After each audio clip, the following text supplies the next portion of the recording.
Hello everyone and welcome to my channel. If you are new here, hi, hello. If you are returning back, welcome back to my channel. So today we are going to do part 2 of the war dream. So like I think I said this in my first video, there would definitely be a part 2 because my dreams are very long. So I will definitely have to like split them up. Not all of them can fit in one video. So this is part 2, the second half of the dream. If you want to know how the first part of the dream, because they're vastly different, but they also they mix together and they coincide with each other. Okay, so if you want to know how that first dream went and what happened and what my interpretation of my dreams were, please feel free to look in the description box below. I will try and make sure I copy it there. But you can also check out my channel and just see the other video that I posted. It will be the first one. So this is my second video.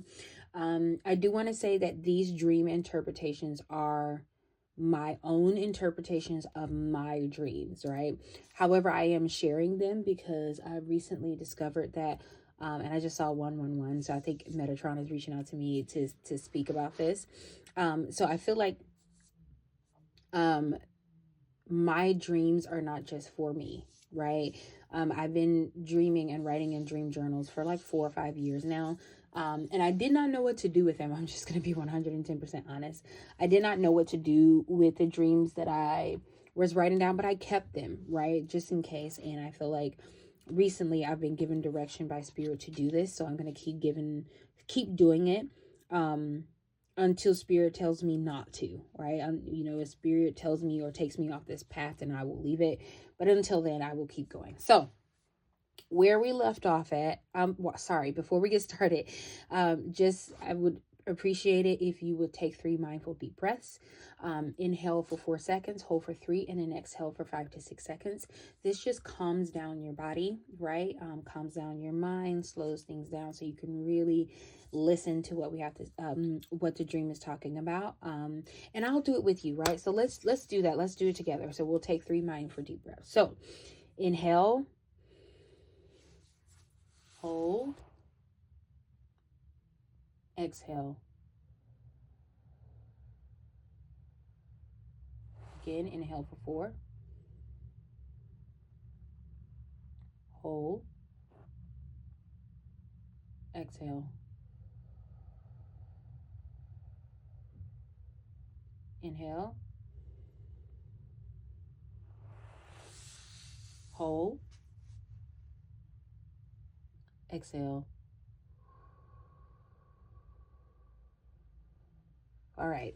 Now, if you need to pause the video and do it a little bit more, that's perfectly fine. But we're going to go ahead and get started, okay? So in part 1, we know that we were in a war zone, right? And some things happened and it kind of changed our luck. We understood that we couldn't save everybody, right? And spirit kept showing me in the dream how I couldn't save everybody, right? And how I had to almost think of myself. So where we left off at is the snipers had just shot down the plane that had been dropping the bombs, and I was thanking them, right? I was crying and I was thanking them. So we're going to start from there, okay? So let me get my book. Alrighty, where is it? Okay, so let's get started. All right, so we'll start where it says, I cried telling the snipers thank you, okay? It says, and then the dream moves to me being with a man who seems to be able to bend people to his will. Okay. When I first met him, which means I probably met him before this particular incident, he seemed to be doing good work to help destroy the enemy. But then in this part, what's happening right now, I see 2 black men standing beside him and he commands them to do something. I don't necessarily hear the command, but I know that he's giving them a command, okay? Immediately, their body starts to contort. Their bodies start to contort and they move in like jerky movements and they reform themselves almost. So they still look like humans, but something about them has changed. And I automatically know that this change has made them his servant. Okay. So then after I can see that they're his servant, I wrote one guy is on his hands, while the other man holds his leg, and it almost looks like he puts him in a wheelbarrow position. That's what it looks like to me. I can't tell what the other guy is doing at this time. So, okay. So I even wrote in here, watching this happens feels a bit racist to me. Something about it feels weird. But eventually the man starts leading his flock. So he has a flock of people. He started leading his flock of people somewhere, and he passes me while I'm sitting on some steps, I believe. And he asks me to join him. I tell him I will catch up to him later, but the truth is I plan to go the opposite direction of him. Like, I know something is wrong with him and I don't want to be nowhere near this guy, okay? So instead of letting me go, he then threatens me, and then I just decide to join his crew, right? I figure if I can walk with his crew, at some point I can find a way out, okay? So I say I end up walking next to a pig, like an actual pig that seems to have this dark residue on his body. So just think of like dark black ink, like covering the pig, or it could even be mud, right? But it's dark, like really dark ink, okay? Or dark mud. Okay. Then it says, when I walk, I am trying to think of a way to get out. Then I hear a conversation where there are two people who are talking about the guy who is leading everybody. From what I can surmise, I gather that they are his friends or were his friends, and they knew that what was happening now was a possibility, and they didn't stop him. Okay. Then I hear the phrase, and I'm not sure if it's them or if it's spirit talking to me, but then I hear the phrase 14 days or years and then forever. Okay. I gather from this information that it means that the main guy, which is the guy who's leading everybody, has 14 days or 14 years, and then the transformation that he's in will be permanent. Okay. So let me stop here. There seems to be a lot happening with this main guy, right? And I think this stems from the last dream, where instead of recognizing that spirit was always with me, instead of recognizing that spirit was looking out for me, I thanked a man, right? Or this could be a woman. It did like just, I thanked someone other than spirit, right? And it was like spirit wanted me to see what this person is like, right? You're putting your trust in somebody else. And I want you to see what they're like. I want you to see how they're controlling other people. I want you to see how they're manipulating the masses, because this is what this feels like. And in the dream, we're like in this field, and like I talked about it, we're like in war, right? So he would be like somebody you would consider a general or a commander or a captain or something like that. And he's leading a group of people, but they're not so much in the opposition anymore. It's more of like, I have a little power, so now I'm gonna like almost misuse this power that I have, right? So it was like spirit was trying to warn me, like, you cannot put your trust in a man. You can only put your trust in self and spirit, okay? And that, to me, that's the spirit that lives within inside of you, okay? So I'm gonna keep going. So where I stopped at is that the whatever was saying to me about the 14 days or 14 years, it means that he had that amount of time to transfer and then transform, sorry.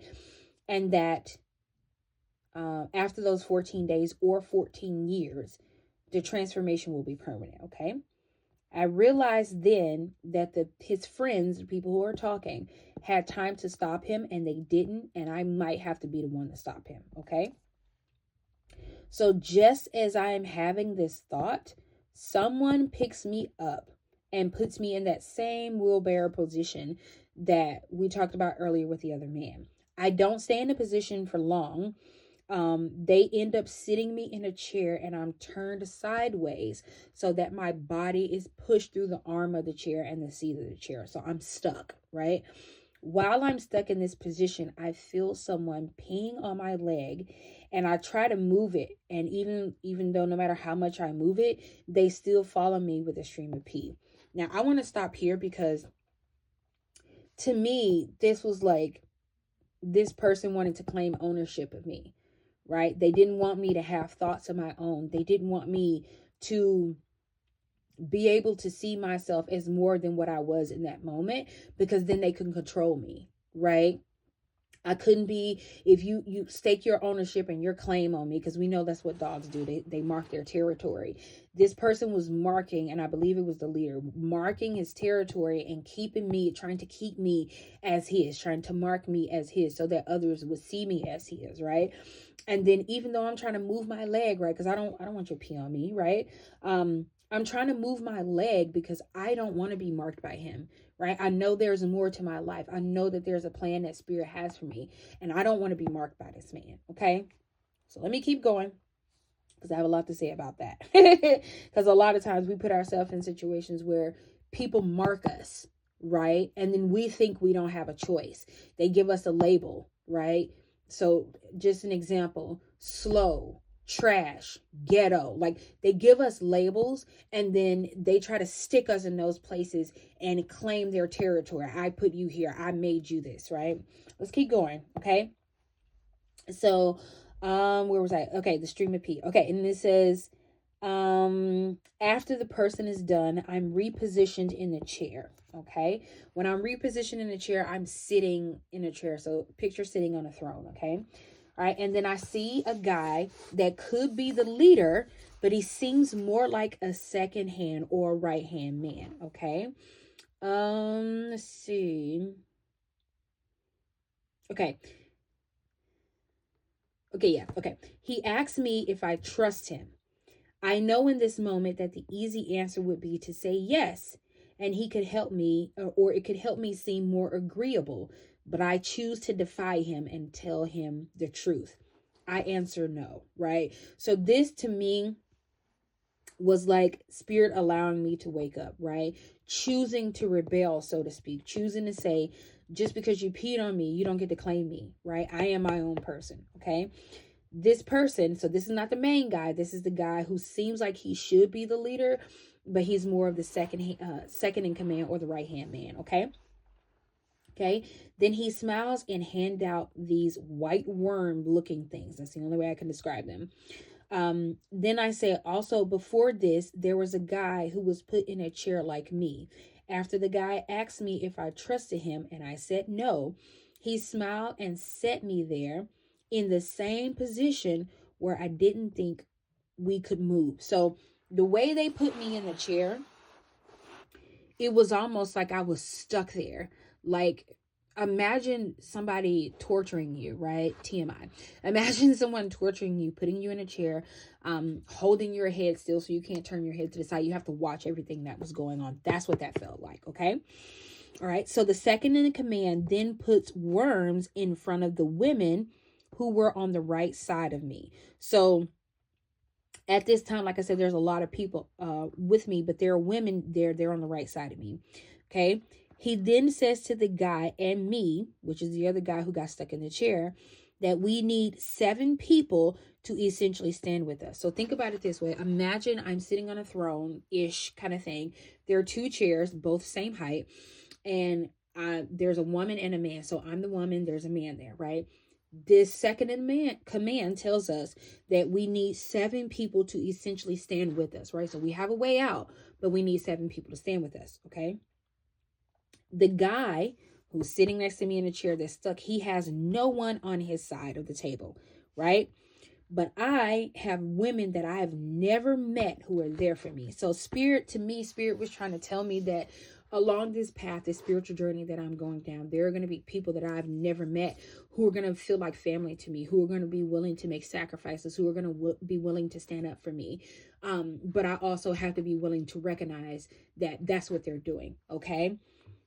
I think, how do I put this? I feel like there is strength in numbers, and I think specifically for me, like this may not be your story, but specifically for me, there are going to be women on my path because of what I have to do in this life. It needs to be women that are on my path because there's a certain type of resilience and nurturing that I'm going to need that's going to have to come from a woman. Okay, so let's keep going. Okay, what is it? Okay, and then I say, I think there are 5 women. So the women that are standing beside me, I already have 5. So I only need 2 more, right? So I tell one of the women to watch out. Okay, I think I tell her to watch out, and she snaps at me right before this animal that was under the control of the bad guy eats her worm. So I was trying to warn her, hey, this guy's trying to eat your, this animal is trying to eat your worm. I then tell her, like when she snapped at me, once the animal eats her worm, I then tell her, I was telling you to be careful of the animal. Okay, so the way I can describe this animal, think of any, like a hell beast, or, okay, another good example, and I just got this in my mind. If you've ever watched, I think it's two, it might be the first one, the Alice in Wonderland, not the original cartoon, but the most recent one with Johnny Depp, and I can't think of the girl's name. There is a, I don't know if they call it a Bandersnatch. I can't remember. But there is an animal in that movie that has like white fur with black spots. It kind of looks like that, but just think like all black, more menacing with like sharp razor teeth. Okay, that's what it looks like. Okay. So this creature started looking around and trying to take other people's worms. So it already got the girl's worm that was next to me, and it started trying to take other people's worms. So that white worm that I talked about. I say, it then came for my worm, and I told it no. Okay. It tried to intimidate me, but I wasn't scared. I was firm with it and even started to make it laugh. So I essentially befriended this thing, right? I had to be firm with it at first because it thought it was going to come in and it was going to bully me and it was going to scare me. But I had to be firm with it, and it eventually I started making it laugh and giggle and stuff like that, okay? I say eventually I could feel that the head guy was gone and I was free to move more. So something about that head guy being still in the camp or the field where we were seemed to have paralyzed me. Like my fear would not allow me to move because he was still there, and I felt like I could not move, okay? Okay, I said I put my worm on my shoulder after examining it. So for me in the dream, it feels like, while yes, I appreciate what was given to me, I'm not going to just willy-nilly take anything that's being offered to me. I'm going to examine it. I'm going to make sure it's something that I want around me, that I want in my circle. So after I did that, I put it on my shoulder, which spirit is saying that just because there are like women that are going to come into your path, you can't trust everybody. And a good example of this was the woman who I tried to help and she snapped at me, right? I was trying to help her, telling her to be careful of the monster, or the animal, because I don't want to call it a monster. The animal, be careful of the animal, because it was trying to take her worm, and it took her worm anyway. Okay, so after I examined the worm and put it on the shoulder, I said I was talking to someone when the animal came back. So the same animal came back and started growling, and I reprimanded it again, but it launched toward me. Okay, so while it was in midair, I see it go around me and it reaches for something behind me. Then I realized that it was protecting me from something behind me. Also, the one thing I wrote at the end of this is also the reason why I was so okay when I was trapped here is that I knew spirit and my ancestors would save me, and they did. So that's the end of that dream, but I definitely want to talk about it. So I feel like there was even throughout everything that was going on, there was a certain knowing, there was a certain confidence that I was going to get out of this situation, that I was not going to be stuck here, right? So when I had that knowing, all I kept trying to think of is like ways out, right? It was almost like my mind didn't have time to think about how scary this was. My mind didn't have time to think about like how much of a bad idea this was, or how this was a shitty situation. I didn't get a chance to think about that because like that inner knowing in me, I knew spirit had my back. And to me, this dream just, it's almost like spirit's affirmation to me that throughout this journey that I'm going on, I'm always going to be protected, even if it doesn't look good, even if it doesn't look like the easiest situation to deal with, I'm always going to be protected, right? And look, the card, so I was shuffling, I didn't get the chance to say this before I got started, but I was shuffling trying to debate if I was going to put a card on there, because I know it's kind of weird to just look at this. And eventually I'll have enough bravery where you can see my face. But for now, I just put the card down here because it came out. And the card is the Walker, and it says the unknown, a journey, right? So to me, it just reiterates what this dream was about. Like, even me knowing this, I didn't know this card was going to come out, but excuse me, some of you may be like me, where you're going on a spiritual journey. You could actually be going on a physical journey, but for me, I know this is about spirit and transformation, and it's about new things coming in for me, and new things being on the horizon for me. But I have to go through this journey first, and I think a lot of us are feeling like that now in the collective, where we understand that, you know, for a little while there's going to be some uncomfortable truths that we have to face, some uncomfortable things that we'll have to deal with.